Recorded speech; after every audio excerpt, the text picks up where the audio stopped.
We're here really this morning because we want to catch up with how things have gone since you were appointed to your jobs, and looking forward to what's between now and the start of the season.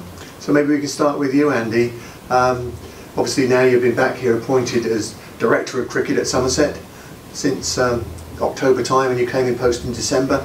How's it been for you since then? Been very, very busy.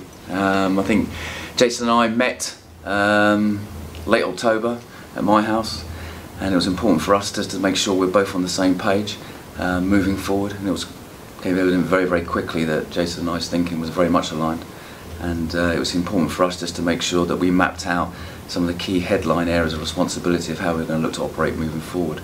And obviously since I've been back in post, it's taken me a couple of weeks to get my feet under the table, get a good understanding of the landscape, and then together working in partnership is trying to map out how we're going to look to operate moving forward.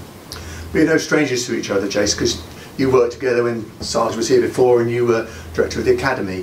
How's it been sort of moving into your new role as assistant coach? Ultimately, it's a relationship no different. I've known Andy for a long time now, working in many different jobs and different guises. So from a relationship point of view, we literally picked up where we left off probably 3 years ago.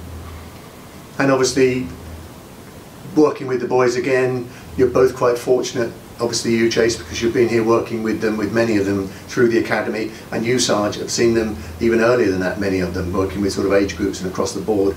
How's it sort of meshed together with you guys working since you came back in it? I think one of the key strengths that Jason and I both have is that we've had key positions throughout the pathway.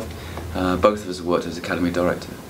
Jason did a fantastic job when I was head coach, also doing the second team as well. So he had a great role to influence and shape players coming through the pathway. And I was very fortunate to have one winter, one season working with the academy in the second 11. So I think one of our greatest strengths is we have a really thorough understanding of the pathway coming through. And it's great the fact that Jason and I have worked for so many years alongside each other. There's a great relationship there, and in Jason I trust 100%, and I'm sure he feels the same way. And what it allows us to do is have some really strong, robust conversations. It's okay for us to have different views, have good, strong conversations about that. But I know that when we walk out of that room, we're both on the same page and we'll both present the same message to players and staff. And I think that's really, really important. But I think the key strength is the fact we can have those strong, robust conversations. And that's a really good position for us and the club to be in. Now, obviously you're a double act, but in any double act, there has to be areas of responsibility. So how is that all going to carve up? So maybe, Jace, do you want to talk about what you see your key areas of responsibility within the partnership that you have with Andy? Yeah, again, it's important that there's absolute clarity on this, but for me, ultimately the cricket, if you look at it simply that way, the cricket, managing Greg Kennis, the second team, all cricket responsibilities, I guess, on the field lie with myself. So whether that's selection in conjunction with the captains, tactics, strategy, from how we're actually going to play our cricket, the brand of cricket we want to play, the style, falls at my feet. And again, Andy alluded to that, we have some strong conversations about this, so it's not solely on my shoulders, if you like. So we're definitely on the same page, but in terms of the players understanding it, certainly they'll be reported to me from a cricket point of view. Okay, and Andy, where's your place in this partnership? So I see myself at the top of the tree, overseeing. I think it's really important that Jason and I have a really strong relationship, and I'm supporting Jason on the field as much as I possibly can. And then just on the side of that, obviously having a coaching experience myself as well, being available to Jason when possible, being available for him to use me as an assistant coach. But there's a clear demarcation. When I am putting the tracksuit on, I'm working underneath Jason. I'm just an assistant coach, an additional resource for him to tap into. But for me, it's about making sure we've got the appropriate systems and processes in place to support the cricket throughout the club. And that's right from the very top, right the way through the club, through to the emerging player programme, working alongside the cricket board as well, and also our stakeholders and the minor county partnerships that we've got, making sure that we've got a seamless pathway of players coming through into our academy. So we've got that continuous conveyor belt of players coming through into the professional staff. And it's also important as well that we're not just thinking about the here and now, we're planning for the future. And working closely with Jason and the other coaches and the captains of the club, is that we're mapping out how we're looking to support and develop players, and And there'll be a key area of responsibility for Jason is ensuring players are developing their games, developing as people as well. And you know, we've got in place a plan for each player coming through our pathway, so we can map out strategically when they're going to fit in, what competitive graded exposure they're going to get to second team cricket, minor counties cricket. So when they make that step up into the first team, they're ready to make a significant positive impact on the performances on the field out there. The nitty gritty, who's involved with team selection?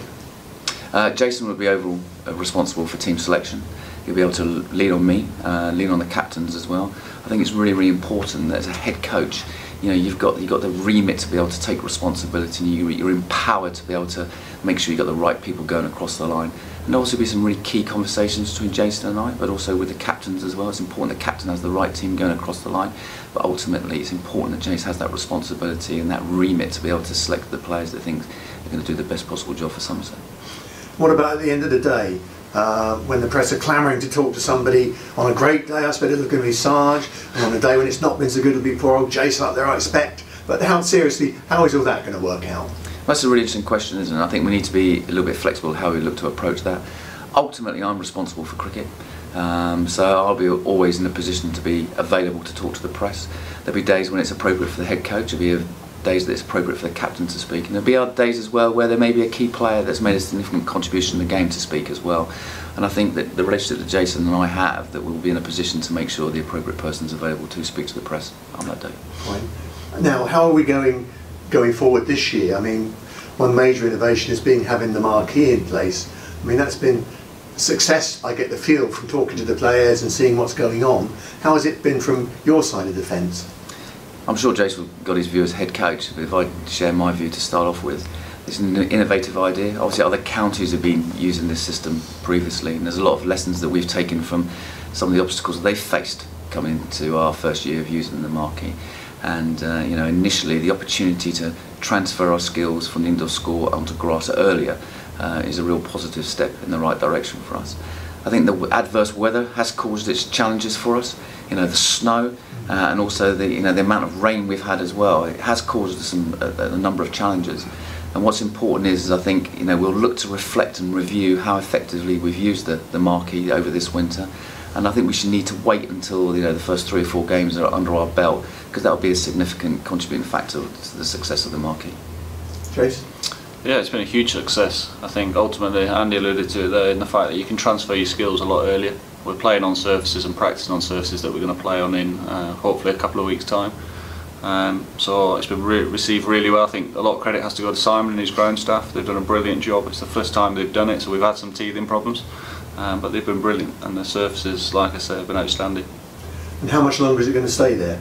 So we're looking to extend it. So originally it was going to come down on the 14th of March, but because of the adverse weather we've had, I think it's important that we've got that contingency that we can still practice on grass, because what we don't want to do now is have the opportunity to be out there on grass and then have to move back indoors because of the weather that's been around. If you look outside now, the outfield's covered in puddles.